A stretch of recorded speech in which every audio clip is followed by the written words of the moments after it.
당신이 신을 믿는다면 이 이야기를 끝까지 들어보세요. 25년간 쌓아온 행복한 가정이 남편의 배신으로 한순간에 무너져 내렸어요. 죽고 싶을 만큼 절망에 빠진 저에게 마치 부처님의 사자처럼 나타난 자비로운 스님이 있었습니다. 당신의 아픔을 내가 모두 치유해 드릴게요. 당신만이 나의 진정한 영혼의 짝이랍니다. 라는 그 달콤하고 간절한 속삭임에 상처받은 마음이 완전히 녹아내렸어요. 2억 원이라는 전 재산을 기꺼이 바쳤습니다. 하지만 그 성스러운 외면 뒤에 숨겨진 악마적 본성을 목격했을 때 전신이 얼어붙었습니다. 종교라는 가면을 쓰고 여성들을 완전히 지배해온 괴물이었거든요. 전국 347명의 여성들이 같은 함정에 빠져 인생을 송두리째 파괴당했어요. 그럼 지금부터 사이비 종교에 속아 모든 것을 잃었던 한 여성의 처절한 이야기를 시작하겠습니다. 올해 들어 가장 쓸쓸한 빗소리가 들렸어요. 세상의 모든 빗방울이 나의 마음을 두드리는 것만 같았습니다. 창밖으로 보이는 풍경은 흐릿했고 그 어떤 색채도 내 눈에 들어오지 않았어요. 이혼 서류에 도장을 찍은 지 한 달, 25년의 결혼 생활이 한 장의 종이로 끝나버린 현실이 아직도 믿기지 않았습니다. 은정 씨, 이제 그만 일어나요. 하루 종일 창가에만 앉아 있으면 어떡해요. 어머니 김순덕의 걱정 어린 목소리가 귓가에 맴돌았지만 대답할 힘조차 없었어요. 남편 정민호의 배신은 예상치 못했던 일이었습니다. 직장 후배와의 불륜, 그리고 그 후배가 임신했다는 소식까지. 한 번도 의심해 본 적 없는 남편의 이중 생활이 밝혀졌을 때 내 인생의 모든 시간이 거짓 위에 세워진 것 같았어요. 침대에서 일어나 거울을 바라봤어요. 누가 봐도 초췌한 모습이었죠. 눈 밑에 다크서클, 메마른 피부, 생기 없는 눈빛. 48배 나이가 믿기지 않을 만큼 늙어버린 얼굴이 낯설게 느껴졌습니다. 언니 나왔어. 좀 어때? 동생 수진이 문을 열고 들어왔어요. 그녀의 얼굴에 걱정이 가득했지만 나는 미소 지을 수조차 없었습니다. 괜찮아. 그냥 좀 피곤해서. 목소리가 갈라졌어요. 언니 계속 이렇게 있으면 안 돼. 나랑 오늘 좀 나갈까? 공기라도 쐬고 와. 수진의 제안에 마지못해 고개를 끄덕였어요. 집안에만 있으면 괴로운 기억들이 끊임없이 머릿속을 맴돌았거든요. 아니, 사실은 그냥 수진을 안심시키고 싶었는지도 모릅니다. 차를 타고 한참을 달렸어요. 창밖으로 보이는 풍경이 점점 도시에서 멀어지고 있었습니다. 산으로 향하는 길, 울창한 나무들 사이로 햇빛이 간간히 비쳐들었어요. 어디 가는 거야? 궁금증을 참지 못하고 물었습니다. 내 친구가 추천해준 곳이야. 경기도 광주에 있는 법정사라고. 마음이 힘들 때 가면 위로가 된대. 언니한테 딱 좋을 것 같아서. 저리라. 종교가 없던 나에게는 생소한 곳이었어요. 하지만 이미 수진이 이렇게 데려온 이상 거절할 이유도 없었죠. 산길을 한참 오르자 아담한 사찰이 모습을 드러냈어요. 법정사라고 적힌 현판이 우리를 맞이했고 소박하지만 정갈한 느낌의 절 마당에 차를 세웠습니다. 여기서 기도도 하고 명상도 하고 그런데 언니 마음에 평화가 필요할 것 같아서. 수진의 말에 고개를 끄덕였지만 솔직히 기대는 없었어요. 내 상처를 누가 어떻게 위로해 줄 수 있을까 싶었거든요. 법당 앞에 서자 향냄새가 코끝을 자극했습니다. 낯선 분위기에 어색함을 느끼고 있을 때 한 스님이 우리를 향해 걸어왔어요. 어서 오세요. 처음 오신 건가요? 부드러운 목소리였어요. 50 중반 정도로 보이는 그 스님은 온화한 미소를 짓고 있었습니다. 법운 스님이라고 자신을 소개했어요. 네, 처음 왔습니다. 제 언니가 최근에 이혼을 했는데 마음이 많이 힘들어해서 데려왔어요. 수진이 먼저 말문을 열었습니다. 스님의 눈길이 내게 향했어요. 그 순간 뭔가 이상한 느낌이 들었습니다. 그의 눈빛이 마치 내 모든 것을 꿰뚫어 보는 것 같았거든요. 마음에 큰 상처를 입으셨군요. 부처님께서는 모든 고통에는 끝이 있다고 하셨습니다. 차 한잔하면서 이야기 나누실래요? 그렇게 우리는 스님의 안내로 다실로 향했어요. 다실은 소박했지만 따뜻한 기운이 감돌았습니다. 창문 너머로 보이는 숲은 평온함 그 자체였어요. 삶은 강물과 같아서 항상 흐르고 변합니다. 지금의 아픔도 언젠가는 흘러가게 될 거예요. 스님의 말 한마디 한마디가 내 가슴에 와닿았습니다. 처음으로 누군가가 내 아픔을 이해하는 것 같았어요. 상담사도 친구들도 해주지 못했던 위로를. 최은정 씨, 전 처음 봤을 때부터 느꼈어요. 당신은 특별한 영혼을 가진 분이라는 걸요. 갑작스러운 스님의 말에 놀랐어요. 저를 어떻게 아시죠? 제 이름을 방명록에 적으셨잖아요. 스님이 웃으며 말했지만 나는 방명록에 이름을 적은 기억이 없었어요. 하지만 당시에는 그냥 수진이 미리 얘기했나 보다 생각했습니다. 은정 씨는 전생부터 불법과 특별한 인연이 있는 분입니다. 아마도 큰 깨달음을 얻을 수 있는 분이실 거예요.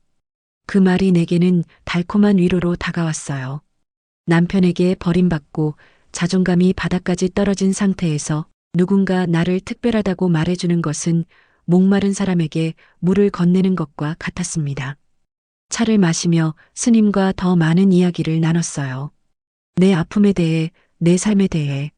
스님은 모든 말에 깊이 공감해 주었고 내가 앞으로 나아갈 수 있는 방향을 제시해 주었습니다. 일주일에 한 번이라도 시간이 되시면 와보세요. 명상을 통해 마음의 평화를 찾을 수 있을 거예요. 떠날 시간이 되자 스님은 그렇게 말했어요. 처음으로 오랜만에 마음이 가벼워진 기분이었습니다. 집으로 돌아가는 길 수진이 물었어요. 어땠어, 언니?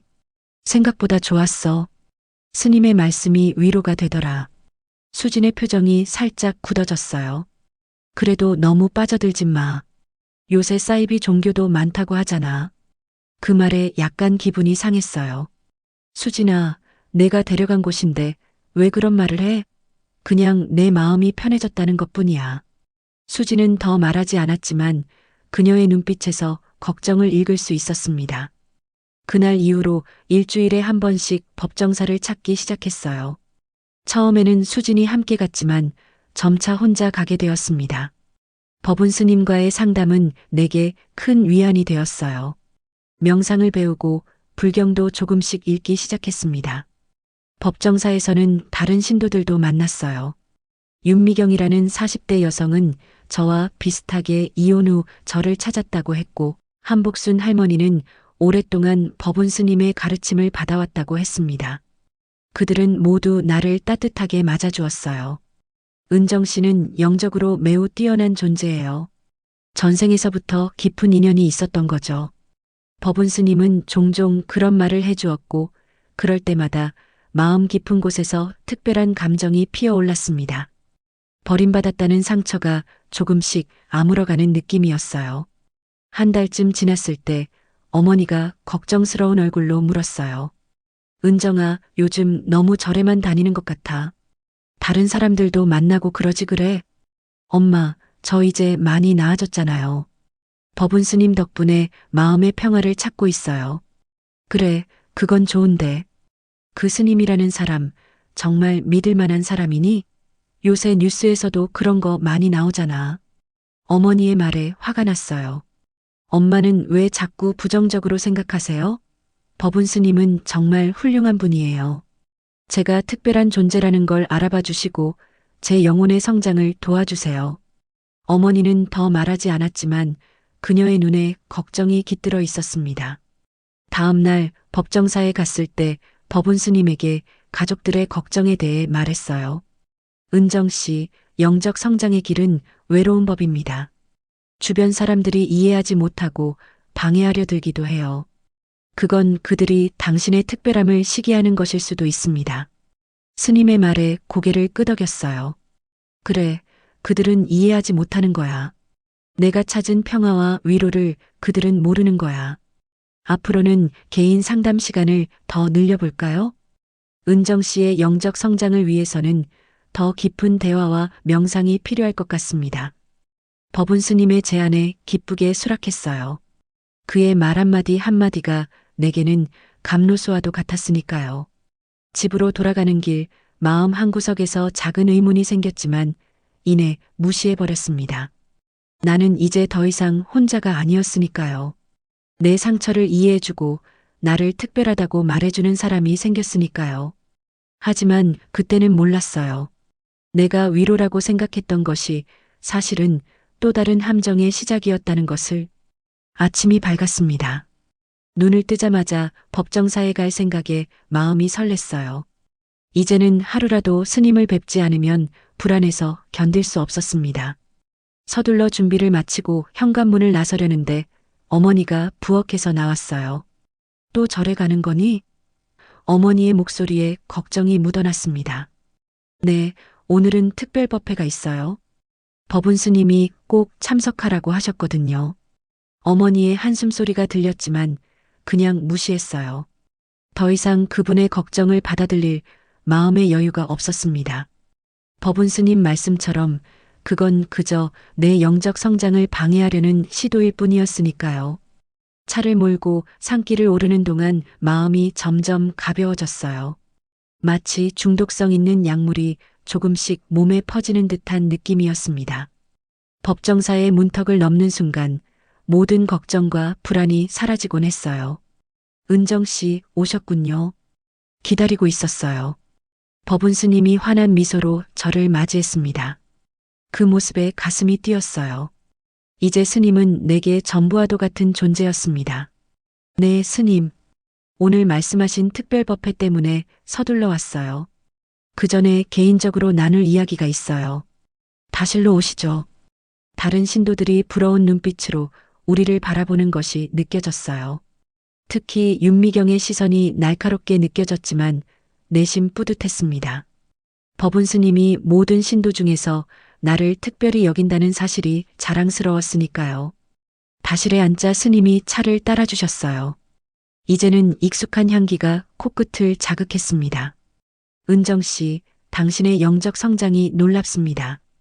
이제는 더 깊은 수행의 길로 들어갈 때가 된 것 같아요. 가슴이 벅차올랐어요. 정말인가요, 스님? 제가 그럴 자격이 있을까요? 물론이죠. 당신은 특별한 존재입니다. 전생에서부터 불법과 깊은 인연이 있었던 분이에요. 이제는 그 인연을 더 깊이 이어갈 시간입니다. 스님의 말씀에 눈시울이 붉어졌어요. 이혼 후 내 자존감은 바닥을 쳤지만 법운 스님은 내게 특별한 가치를 부여해 주셨습니다. 그분만이 진정한 나를 알아보는 것 같았어요. 다음 주부터는 일반 신도들과는 다른 특별한 가르침을 드리고 싶어요. 매일 오후 2시에 개인 수행 지도를 해드릴게요. 물론 일반 신도들에게는 비밀로 해야 합니다. 그들은 아직 이해할 수 있는 수준이 아니니까요. 가슴이 뛰었어요. 네, 스님. 꼭 오겠습니다. 매일이요. 그리고 한 가지 부탁이 있어요. 당신의 영적 성장을 위해서는 물질적 집착을 버려야 합니다. 그동안 모아온 재산의 일부를 불법에 보시하는 것도 좋은 방법이겠죠. 잠시 망설였지만 곧 수긍했어요. 얼마나 보시하면 될까요, 스님? 그건 은정 씨의 마음이 결정할 일이에요. 하지만 진심으로 보시할수록 영적 성장은 더 빨라질 거예요. 그날 이후로 저는 정말 매일 법정사에 나갔습니다. 아침에 일어나 저녁에 돌아올 때까지 하루 종일을 절에서 보냈어요. 법운 스님의 개인 지도 시간은 내게 가장 소중한 시간이 되었습니다. 한 달이 지났을 때 동생 수진이 찾아왔어요. 평소보다 심각한 표정이었습니다. 언니, 우리 좀 얘기할 수 있을까? 무슨 일이야? 나 곧 절에 가야 하는데. 수진의 눈빛이 흔들렸어요. 그래서 그런 거야. 언니, 요즘 너무 이상해. 매일 절에만 가고 우리랑은 대화도 안 하고. 짜증이 났어요. 수진아, 너도 법운 스님을 만났잖아. 내가 얼마나 힘든 시간을 보냈는지 알면서 왜 나한테 이러는 거야? 언니, 나 간호사잖아. 직업적으로 봤을 때 언니 상태가 너무 걱정돼. 이건 그냥 종교적 믿음의 문제가 아니라 의존증의 증상이야. 언니가 그 스님에게 완전히 의존하고 있어. 화가 치밀어 올랐어요. 수진아, 내가 뭘 안다고 그래? 법운 스님은 내 영혼을 구원해 주신 분이야. 너는 그분의 영성이 얼마나 높은지 이해할 수도 없을 거야. 수진의 눈에 눈물이 고였어요. 언니, 우리 가족은 언니가 걱정돼서 그러는 거야. 최근에 언니 통장에서 큰 금액이 출금된 것도 알고 있어. 순간 얼굴이 굳었어요. 내 통장을 어떻게 확인한 거야? 엄마가 우연히 은행 문자를 봤대. 언니, 그 돈 어디에 쓴 거야? 그건 내 돈이잖아. 내가 원하는 대로 쓸 수 있는 거고. 나는 불법에 보시한 거야. 그게 내 영혼의 성장을 위한 길이라고. 수진이 한숨을 내쉬었어요.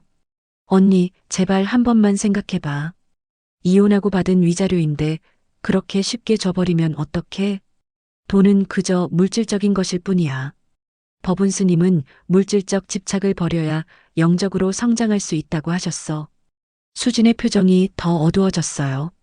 언니, 그 사람 말을 그대로 따르기 전에 한 번 더 생각해봐. 우리는 언니가 걱정돼. 수진의 말을 더 듣고 싶지 않았어요. 서둘러 가방을 들고 현관문을 향했습니다. 수진아, 난 법운 스님을 만나러 가야 해. 나중에 얘기하자. 수진의 목소리가 뒤에서 들렸지만 듣지 않았어요. 법정사에 가면 모든 것이 해결될 것만 같았거든요. 법정사에 도착하자마자 법운 스님을 찾았습니다. 다행히 그분은 다실에 계셨어요. 스님, 저 왔어요. 은정 씨, 무슨 일 있었나요? 표정이 어둡네요. 모든 것을 털어놓았어요. 수진과의 대화, 가족들의 걱정, 그리고 그들이 내 통장을 확인했다는 사실까지. 법운 스님의 표정이 심각해졌어요. 은정 씨, 이건 예상했던 일입니다. 영적 성장의 길에는 항상 방해물이 있기 마련이죠. 당신의 가족들이 그 방해물이 되고 있네요. 가슴이 아팠지만 고개를 끄덕였어요. 어떻게 해야 할까요, 스님? 당신의 영적 성장을 위해서는 때로는 가족과의 관계도 정리해야 할 때가 있습니다. 그들의 부정적인 에너지가 당신의 성장을 방해하고 있어요. 눈물이 흘러내렸어요. 가족과 단절해야 한다는 말씀인가요? 완전한 단절까지는 아니더라도 당분간 거리를 두는 것이 좋겠습니다. 사실 법정사 내에 수행자들을 위한 숙소가 있어요. 당신이 원한다면 이곳에서 지내면서 더 깊은 수행을 할 수도 있습니다. 그 말에 망설였어요. 하지만 법운 스님의 눈빛은 확신에 차 있었습니다. 정말 그래도 될까요? 물론입니다. 당신은 특별한 존재니까요. 일반 신도들에게는 허락되지 않는 특혜지만 은정 씨는 예외입니다. 그 말에 가슴이 뭉클해졌어요. 나는 특별한 존재였고 법운 스님만이 그것을 알아봐 주셨습니다. 감사합니다, 스님. 정말 감사합니다. 집에 돌아와 짐을 꾸리는데 어머니가 방에 들어오셨어요. 은정아, 뭐 하는 거니? 심호흡을 했습니다. 엄마, 저 당분간 법정사에서 지낼 거예요. 더 깊은 수행을 위해서요. 어머니의 얼굴이 창백해졌어요. 뭐라고? 그게 무슨 말이야? 법운 스님이 특별히 허락해 주셨어요. 저는 영적으로 특별한 존재라서 일반 신도들에게는 허락되지 않는 기회를 주신 거예요. 은정아, 제발 정신 차려. 내가 무슨 소리를 하는지 알기나 해? 그 사람이 널 세뇌시키고 있어. 화가 치밀었어요. 엄마, 스님을 그렇게 말하지 마세요. 엄마는 이해할 수 없을 거예요. 영성이 높은 사람만 이해할 수 있는 거니까요. 어머니의 눈에 눈물이 고였어요. 은정아, 내가 이렇게 변할 줄은 몰랐다. 내 동생이 옳았어. 우리가 널 구해야 해.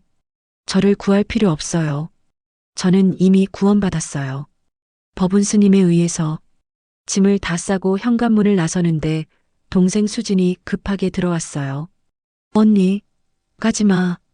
그녀를 지나쳐 차로 향했어요. 뒤에서 어머니와 수진의 울음소리가 들렸지만 더 이상 그들의 말은 내게 닿지 않았습니다. 내 마음은 이미 법정사에 법운 스님 곁에 가 있었으니까요. 법정사로 돌아가는 길 가슴 한편에서는 불안감이 일었어요. 이게 정말 옳은 결정일까? 하지만 곧 그 생각을 떨쳐냈습니다. 법운 스님이 이끄는 길이라면 틀림없이 옳은 길일 테니까. 그분은 나를 이해해주는 유일한 사람이었으니까요. 법정사에 도착하자 법운 스님이 환한 미소로 맞이해 주셨어요.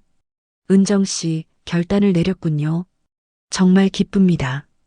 이제 당신의 진정한 영적 여정이 시작될 거예요. 스님의 손을 잡는 순간 모든 불안이 사라지는 것 같았습니다. 이곳이 내가 있어야 할 곳이라는 확신이 들었어요. 하지만 그때는 몰랐습니다. 내가 스스로 덫에 걸린 나비처럼 점점 더 깊은 의존의 늪으로 빠져들고 있다는 사실을, 그리고 법운 스님의 미소 뒤에 숨겨진 더 큰 계획이 있다는 것도 말이에요. 법정사에서의 생활이 한 달째 접어들었습니다. 아침 기도와 명상, 스님과의 개인 상담, 그리고 저녁 법회까지 규칙적인 일상이 내게 안정감을 주었어요. 하지만 가끔씩 가족들 생각이 날 때면 마음이 아팠습니다. 특히 어머니의 눈물 어린 얼굴이 자꾸 떠올랐어요. 그날도 평소와 같은 하루가 지나고 있었습니다. 저녁 식사를 마치고 법운 스님과 차를 마시고 있었어요. 달빛이 다실로 스며들어 신비로운 분위기를 자아냈습니다. 은정 씨, 오늘은 특별한 이야기를 나누고 싶어요. 스님의 목소리가 평소보다 진지하게 들렸어요. 가슴이 쿵쾅거렸습니다. 무슨 말씀이신지요, 스님? 은정 씨와 나는 전생부터 이어온 깊은 인연이 있어요. 단순한 스승과 제자의 관계를 넘어서는. 그 말에 얼굴이 뜨거워졌어요. 스님이 무슨 말씀을 하시려는 건지 예감이 왔지만 믿기지 않았습니다. 저는 오랫동안 명상 중에 계시를 받았어요. 우리는 영혼의 짝이라는 것을. 은정 씨, 당신과 나의 결합이 이 세상에 큰 깨달음을 가져올 거예요. 숨이 멎는 것 같았어요. 법운 스님이 나에게 결혼을 제안하고 계신 건가요? 스님, 그게 무슨 의미인지. 영혼의 결합이요. 세속적으로는 결혼이라고 할 수도 있겠죠. 하지만 우리의 결합은 단순한 육체적 결합이 아닌 영혼의 완전한 하나됨이 될 거예요. 머릿속이 혼란스러웠어요. 스님은 불교 승려인데 결혼이라니? 하지만 그분의 눈빛은 너무나 진지했고 확신에 차 있었습니다. 저는 어떻게 해야 할지 모르겠어요. 깊이 생각해 보세요. 이것은 당신의 영적 성장을 위한 중요한 단계입니다. 하지만 억지로 할 일은 아니에요. 당신의 마음이 준비될 때까지 기다리겠습니다. 그날 밤 잠을 이룰 수 없었어요. 법운 스님의 제안이 계속 머릿속을 맴돌았습니다. 처음에는 혼란스러웠지만 점점 그 생각에 익숙해지기 시작했어요. 스님이 나를 특별하게 여기신다는 사실이 가슴을 뛰게 했습니다. 그분과의 결합이 정말 나의 영적 성장에 도움이 될까? 그렇다면 그것도 나쁘지 않을지도. 다음 날 스님을 찾아갔어요. 스님, 생각해봤어요. 저도 스님과의 영혼의 결합을 원합니다. 법운 스님의 얼굴에 미소가 번졌어요. 정말 기쁩니다, 은정 씨. 하지만 이것은 우리만의 비밀이어야 해요. 세상은 아직 우리의 깊은 영적 결합을 이해하지 못할 테니까요. 고개를 끄덕였습니다. 하지만 마음 한구석에서는 불안감이 일었어요. 만약 가족들이 알게 된다면 그들은 분명 이해하지 못할 거예요. 결국 가족들에게 알리기로 결심했습니다. 그들이 어떤 반응을 보일지 두려웠지만 숨기는 것보다는 정직하게 말하는 것이 낫다고 생각했어요. 어머니와 수진에게 전화를 걸었습니다. 집에서 만나자고 했어요.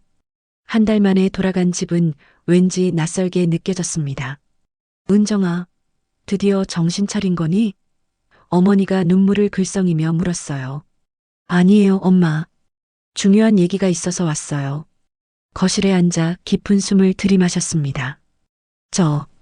법운 스님과 결혼하기로 했어요. 침묵이 내려앉았어요. 어머니의 얼굴이 창백해졌고 수지는 입을 다물지 못했습니다. 뭐라고? 어머니의 목소리가 떨렸어요. 엄마, 이건 단순한 결혼이 아니에요. 영혼의 결합이라고 해야 할까요? 스님과 저는 전생부터 이어온 깊은 인연이 있대요. 언니, 수진이 벌떡 일어났어요. 제발 정신 차려. 그 사람은 스님이야. 승려가 어떻게 결혼을 해? 게다가 언니는 그 사람의 신도라고. 이건 완전히 잘못된 거야. 수진아, 너는 이해 못할 거야. 우리의 결합은 세속적인 관계가 아니라 영적인 결합이야.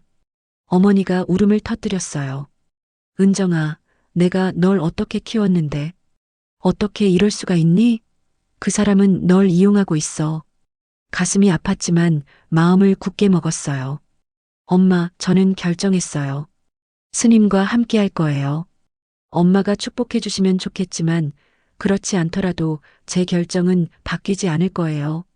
수진이 내 손을 잡았어요. 언니, 제발. 그 사람에 대해 조사해 봤어. 그 절은 정식 등록된 사찰도 아니고 그 사람도 정식 승려가 아니야. 전에도 다른 여성들에게 비슷한 일을 했다는 소문이 있어. 그 말에 화가 치밀었어요. 수진, 어떻게 스님을 그렇게 의심할 수 있어? 그분은 나를 구원해 주신 분이야. 너희는 그분의 영성을 이해할 수 없을 거야. 결국 싸움으로 번졌고 나는 집을 뛰쳐나왔습니다. 가슴이 찢어질 것 같았지만 더 이상 그들과 대화할 수 없었어요. 그들은 나와 법운 스님의 관계를 이해하지 못할 테니까요.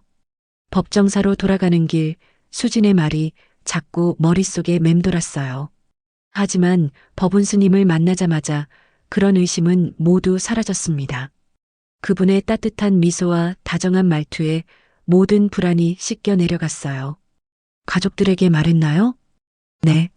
하지만 그들은 이해하지 못했어요. 특히 수진이. 스님이 내 손을 잡아주셨어요. 괜찮아요. 이해받지 못하는 것은 영적으로 높은 사람들의 숙명이에요. 당신의 가족들은 언젠가 이해하게 될 거예요. 그 말에 위로받았지만 마음 한구석에서는 여전히 불안감이 있었습니다. 일주일 후 법정사에서 조용히 결혼식이 치러졌어요. 일반 신도들도 참석하지 않은 아주 은밀한 의식이었습니다. 법운 스님은 승복 대신 평상복을 입으셨고 나는 간단한 흰색 원피스를 입었어요. 이제 우리는 영혼의 짝입니다. 은정 씨, 앞으로 당신은 많은 시련을 겪게 될 거예요. 하지만 그것은 모두 당신의 영적 성장을 위한 과정입니다. 스님의 말씀에 고개를 끄덕였어요. 그날부터 나는 법운 스님의 처가 되었습니다. 스님은 더 이상 절에서 잠을 자지 않고 법정사 뒤편에 있는 별채로 나를 데려갔어요. 그곳은 스님의 개인 거처였습니다. 처음 몇 주는 꿈 같았어요. 법운 스님은 너무나 다정했고 나를 특별하게 대해주셨습니다. 하지만 시간이 지나면서 조금씩 변화가 생기기 시작했어요. 첫 번째 이상한 점은 재정 문제였습니다. 결혼 직후 스님은 내게 공동 통장을 만들자고 제안했어요. 은정 씨, 이제 우리는 하나예요. 물질적인 것에도 경계가 없어야 하지 않을까요? 약간 망설였지만 결국 동의했어요. 이혼 후 받은 위자료와 적금 해약금 등 내 전 재산 2억여 원을 공동 통장에 넣었습니다. 그것이 우리의 영적 결합을 더 강화할 거라 믿었으니까요. 두 번째 이상한 점은 스님의 외출이 잦아졌다는 것이었어요. 밤늦게 돌아오는 날도 많았고 어디에 갔었냐는 질문에는 항상 중요한 불사를 위한 일이라고만 답하셨습니다. 세 번째 이상한 점은 다른 여성 신도들과의 관계였어요. 특히 한복순 할머니와 자주 개인 상담을 하시는 모습이 눈에 띄었습니다. 처음에는 그저 영적 지도라고 생각했지만 어느 날 우연히 들은 대화가 내 마음을 흔들었어요. 할머니, 이제 절에 5억 보시하신 것으로 알고 있습니다. 정말 감사합니다. 아이고, 스님. 이 늙은이가 뭐 있다고요? 집도 팔아서 절에 보시했으니 이제 남은 건 몸뚱이 하나뿐이에요. 그 말에 충격을 받았어요. 할머니가 집까지 팔아 절에 보시했다니? 그리고 5억이라는 거액을? 왠지 불안한 마음이 들었습니다. 어느 날 법정사의 외진 곳에서 낯선 여자와 아이를 발견했어요. 그들은 마치 숨어 지내는 것처럼 보였습니다. 안녕하세요? 조심스럽게 인사했어요. 여자는 놀란 표정으로 나를 바라봤어요. 당신은 스님의 새 부인이군요. 가슴이 철렁 내려앉았어요. 새 부인이라니? 전 조영이라고 해요. 이 아이는 제 아들 민호고요. 저는 최은정이에요. 혹시 스님과 어떤 관계이신가요? 조영이의 눈에 슬픔이 깃들었어요. 저도 한때 당신처럼 영혼의 짝이었죠. 3년 전에요. 온몸에 전율이 흘렀어요.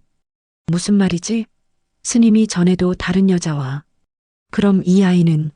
네, 스님의 아들이에요. 하지만 스님은 인정하지 않으세요. 우리를 여기 가둬두고 외부와 연락도 못하게 해요. 탈출하려고 했지만 실패했어요. 머릿속이 하얘졌어요. 이건 말도 안 돼. 법운 스님이 그런 사람일 리가 없어. 하지만 조영이의 눈빛에는 거짓이 없어 보였습니다. 증거가 있나요? 떨리는 목소리로 물었어요. 여기 있어요. 조영이가 낡은 사진첩을 꺼냈어요. 그곳에는 법운 스님과 그녀가 찍은 사진들, 그리고 결혼식 사진까지 있었습니다. 날짜를 보니 정확히 3년 전이었어요. 그리고 당신 말고도 더 있어요.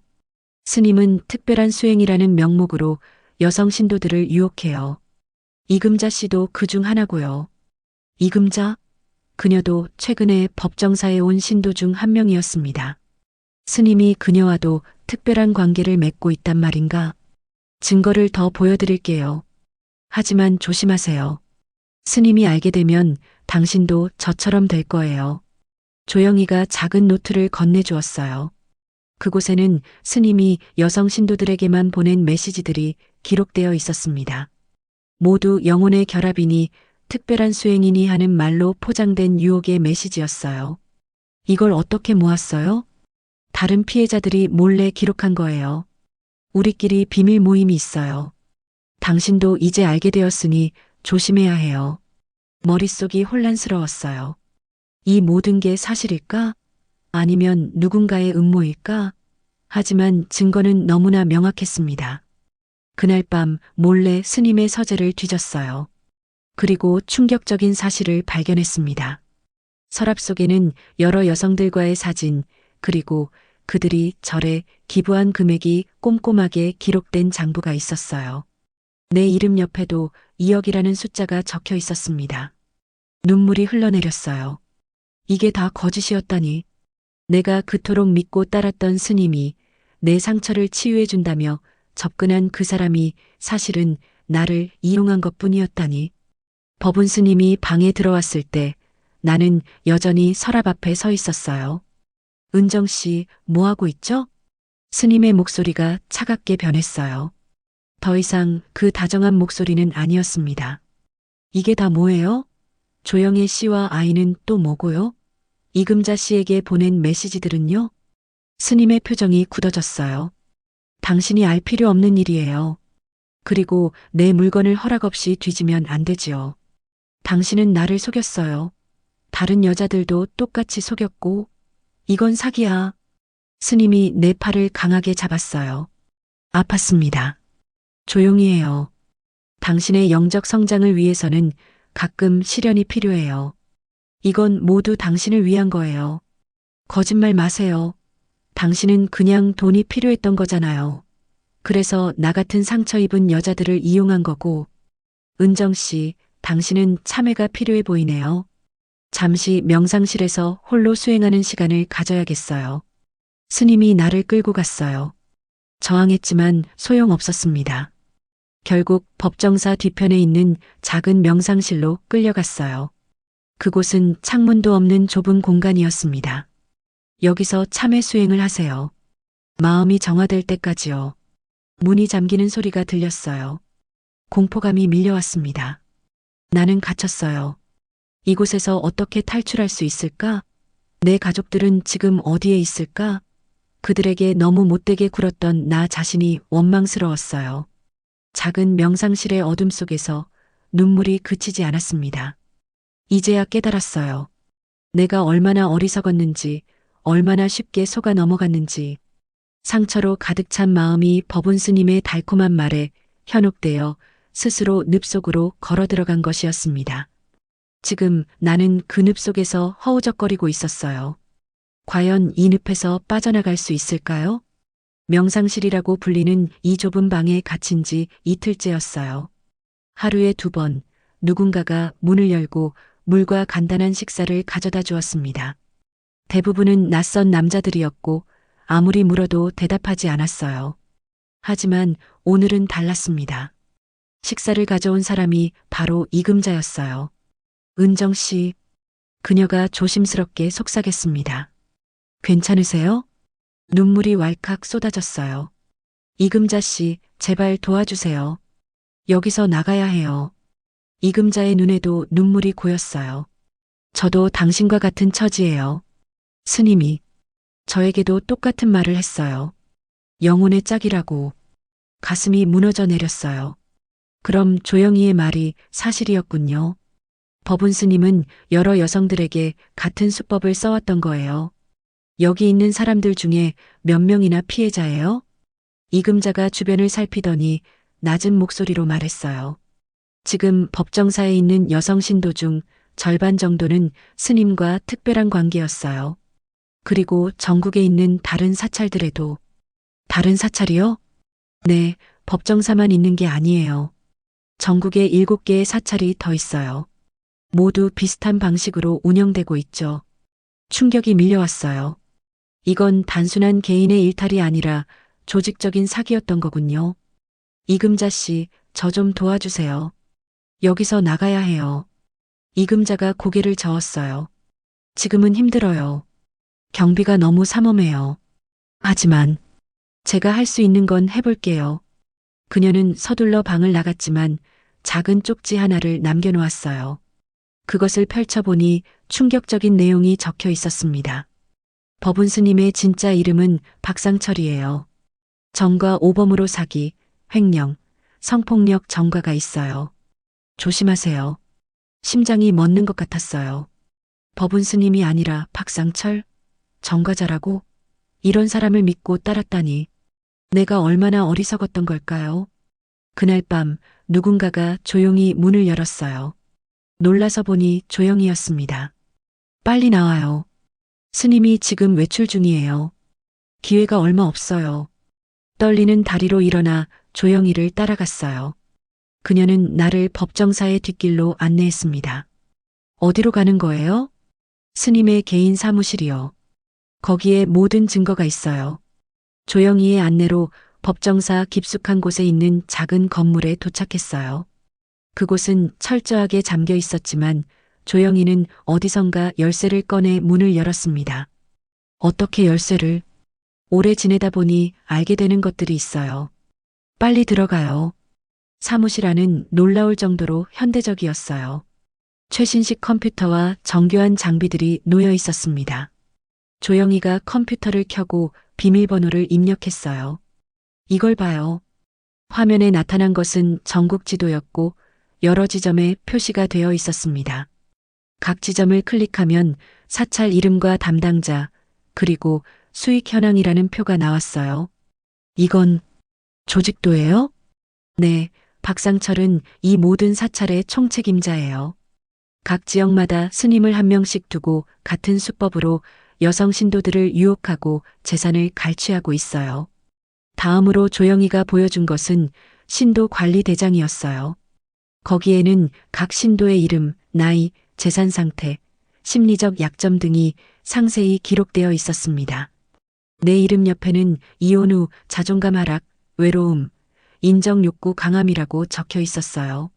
메스꺼움이 밀려왔어요. 그들은 처음부터 나를 노리고 있었던 거예요. 내 상처와 약점을 이용해서. 그리고 이건 더 충격적일 거예요. 조영이가 보여준 것은 여러 개의 가짜 신분증이었어요. 모두 법운 스님, 아니 박상철의 얼굴이 찍혀 있었지만 이름은 각각 달랐습니다. 이창호, 김도현, 정민수, 그리고 그의 전과 기록도 있었어요. 사기, 횡령, 심지어 성폭력까지. 이걸 어떻게 다 모았어요? 오랜 시간이 걸렸어요. 피해자들이 하나둘씩 모여서 정보를 공유했죠. 하지만 아직 경찰에 신고하지 못했어요. 증거가 충분하지 않았거든요.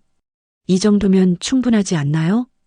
문제는 그가 얼마나 영향력이 있느냐예요. 지역 경찰서와 유착 관계가 있어서 신고해도 묻히는 경우가 많았어요. 온몸에 전율이 흘렀어요.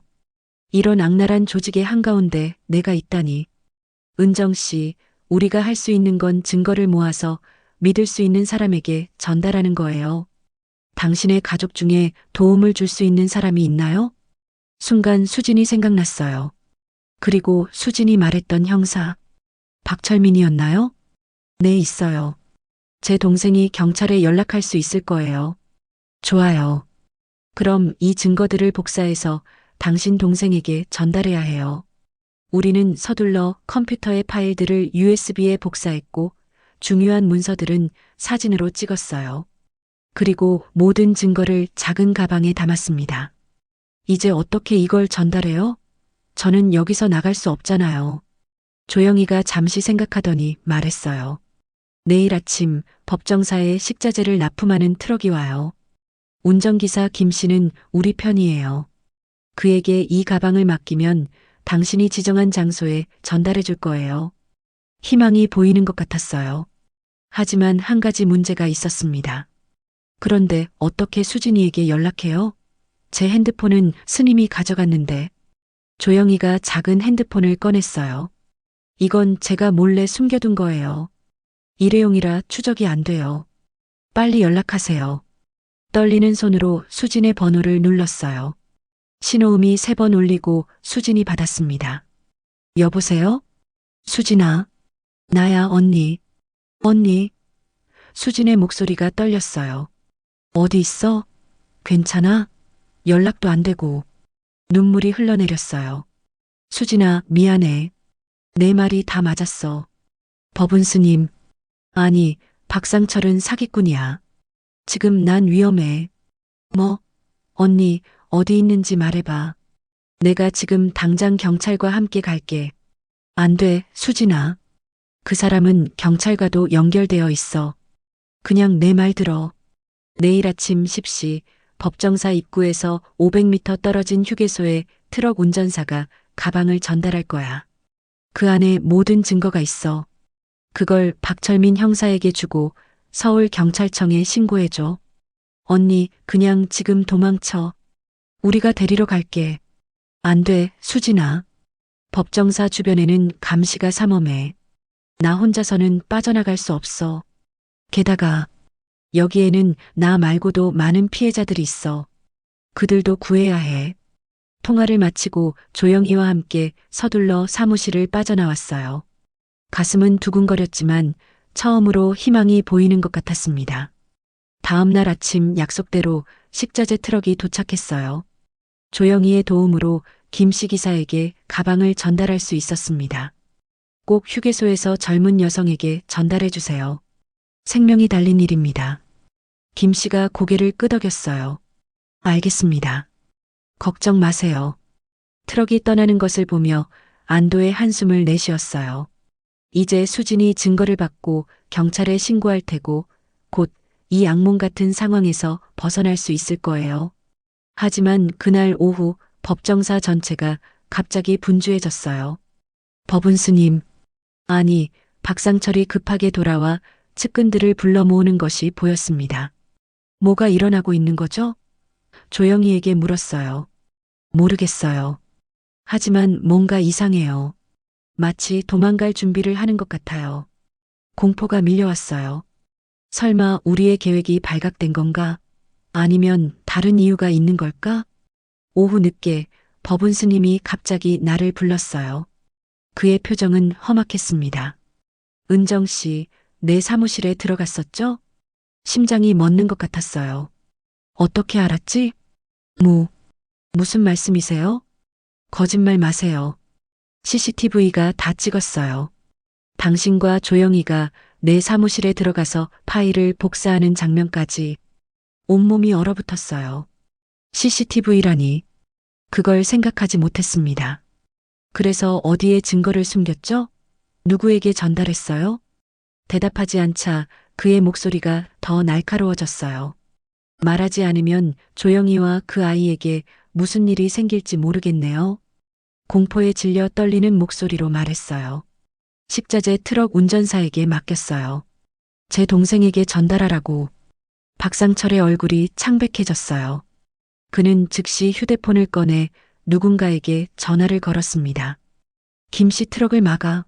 지금 당장 가방을 회수해야 해. 하지만 이미 늦었어요.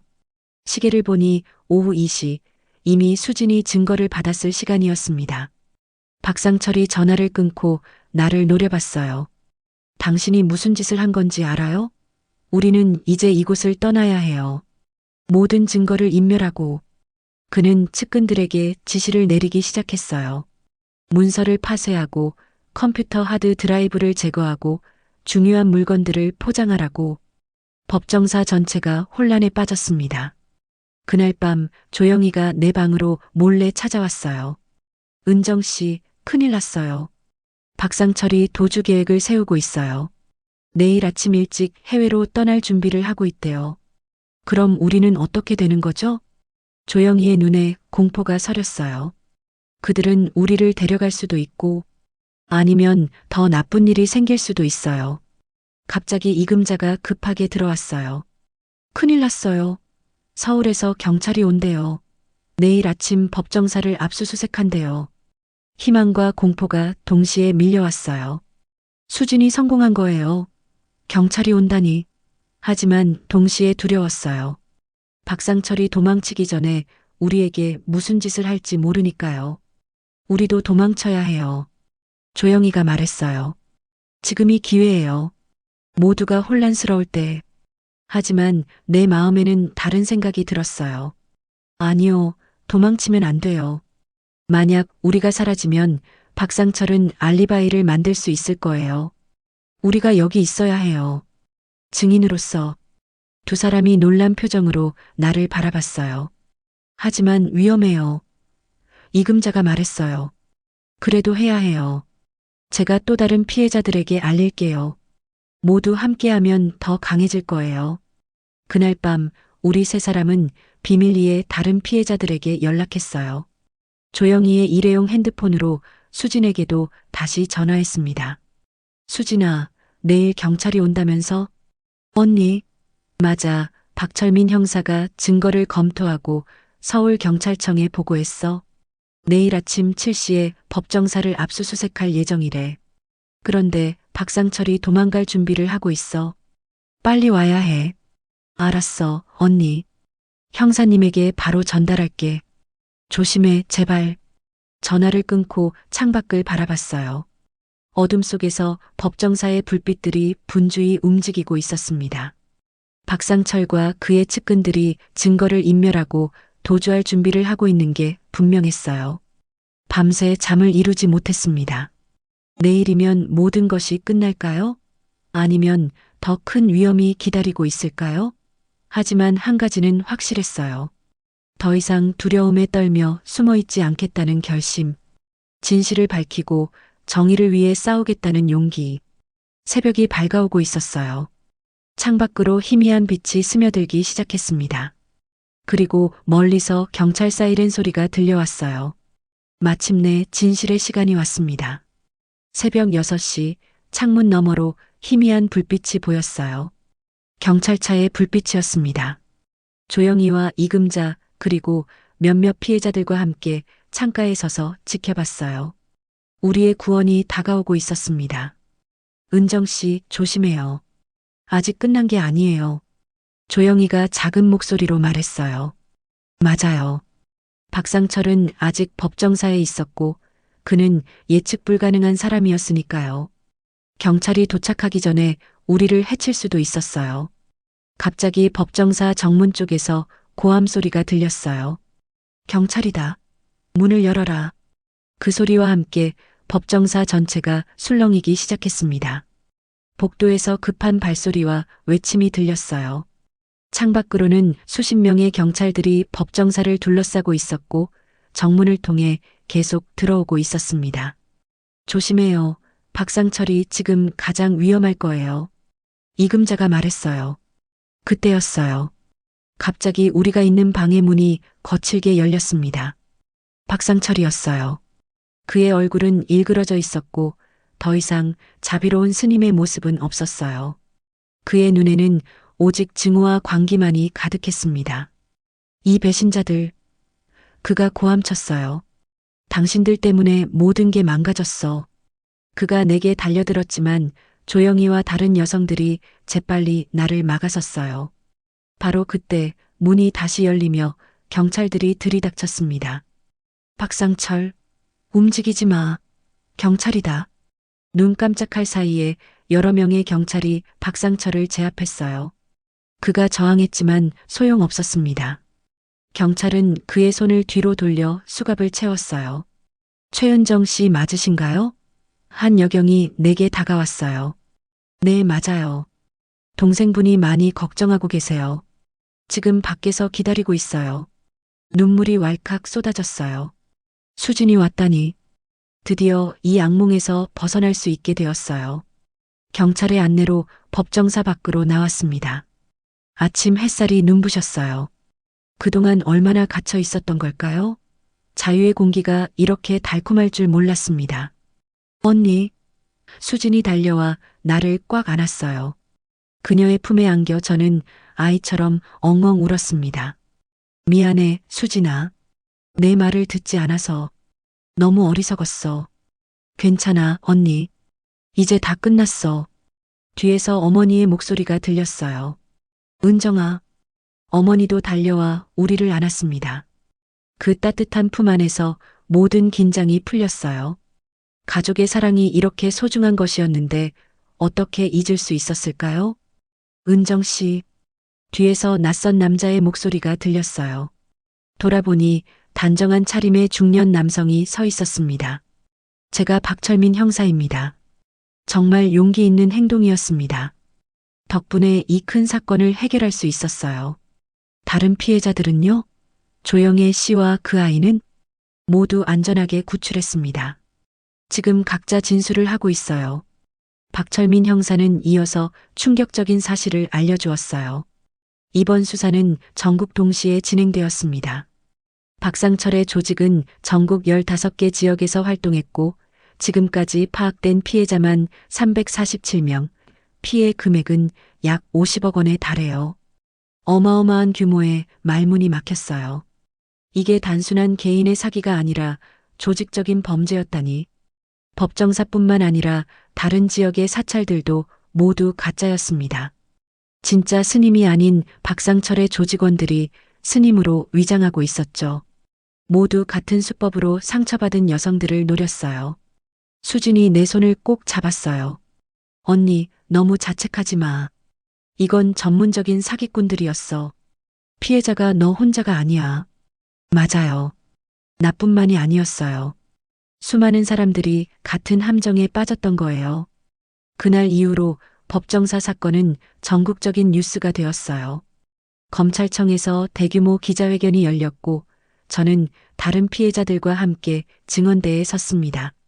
저는 최은정입니다. 떨리는 목소리로 말문을 열었어요. 25년의 결혼 생활이 이혼으로 끝난 후 저는 정신적으로 매우 취약한 상태였습니다. 그때 법운 스님이라고 자신을 소개한 박상철을 만났고 그는 저의 상처를 이용했습니다. 언론은 우리의 이야기를 상세히 보도했어요. 한복순 할머니가 전 재산 5억을 털어 기부한 이야기, 조영이가 박상철의 아이를 낳고도 감금당한 이야기, 이금자와 다른 여성들이 특별한 수행이라는 명목으로 착취당한 이야기까지. 그들은 철저히 우리의 약점을 연구했어요. 윤미경이 떨리는 목소리로 말했습니다. 이혼, 사별, 우울증, 외로움. 그런 상처를 가진 사람들을 노렸고 영혼의 짝이라는 달콤한 말로 유혹했죠. 사건은 사회에 큰 충격을 주었어요. 사이비 종교의 위험성에 대한 경각심이 높아졌고 비슷한 피해 사례가 잇따라 신고되었습니다. 정부는 사이비 종교 피해 예방 대책을 마련하기 시작했고 상담 핫라인도 개설되었어요. 박상철과 그의 조직원들은 모두 구속되었습니다. 그들은 사기, 횡령, 감금, 성폭력 등 다양한 혐의로 기소되었어요. 재판 과정에서 박상철의 진짜 모습이 더욱 적나라하게 드러났습니다. 자비로운 스님에 가면 뒤에 숨겨진 냉혹하고 계산적인 범죄자의 실체가 말이에요. 법정에서 그를 마주했을 때 그는 더 이상 두렵지 않았어요.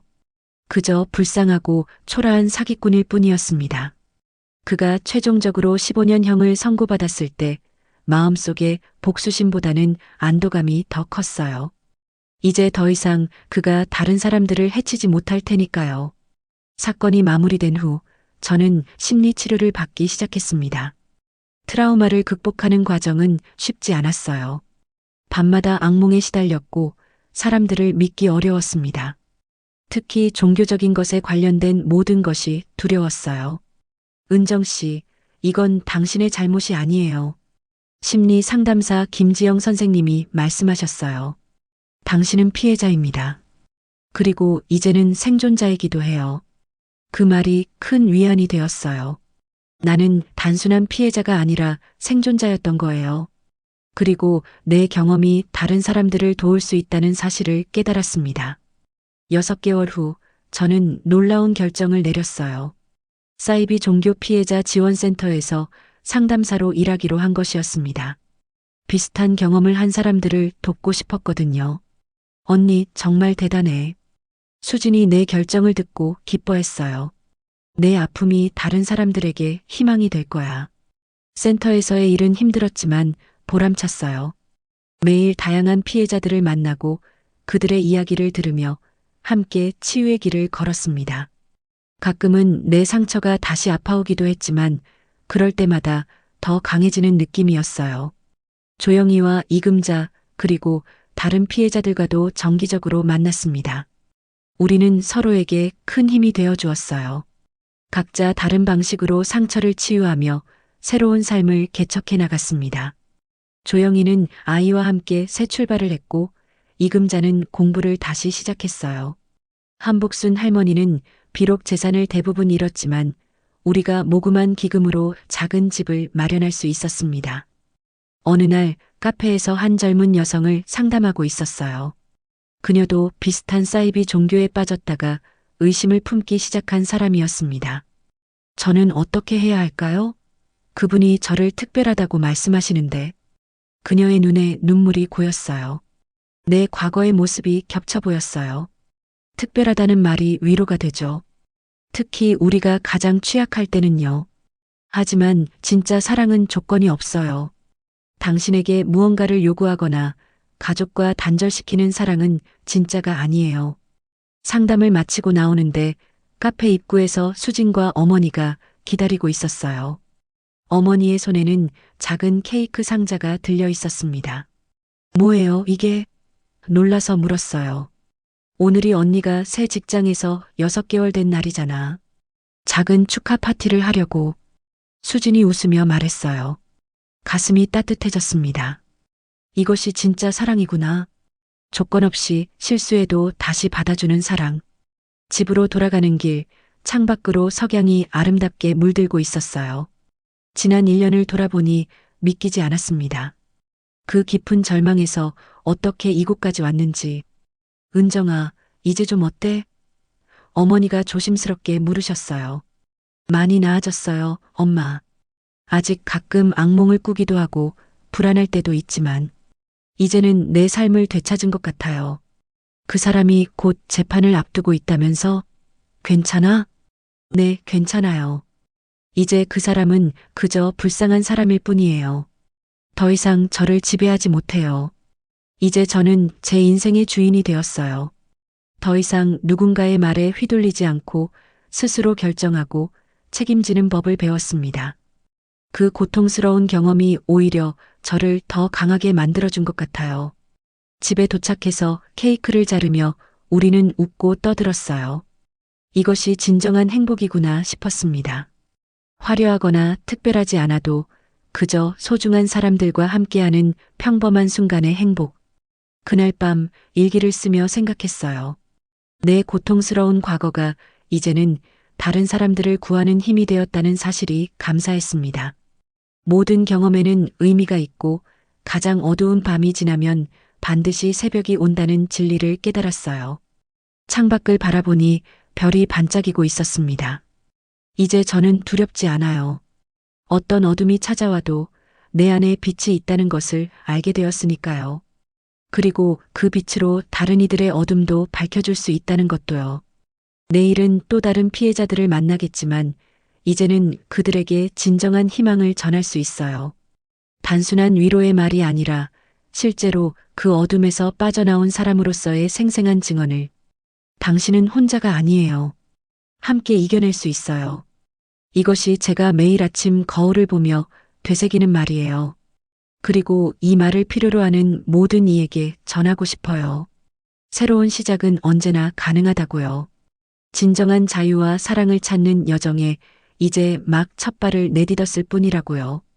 그리고 그 여정에 함께할 사람들이 있다는 것, 그것이 가장 큰 축복이라는 것을요.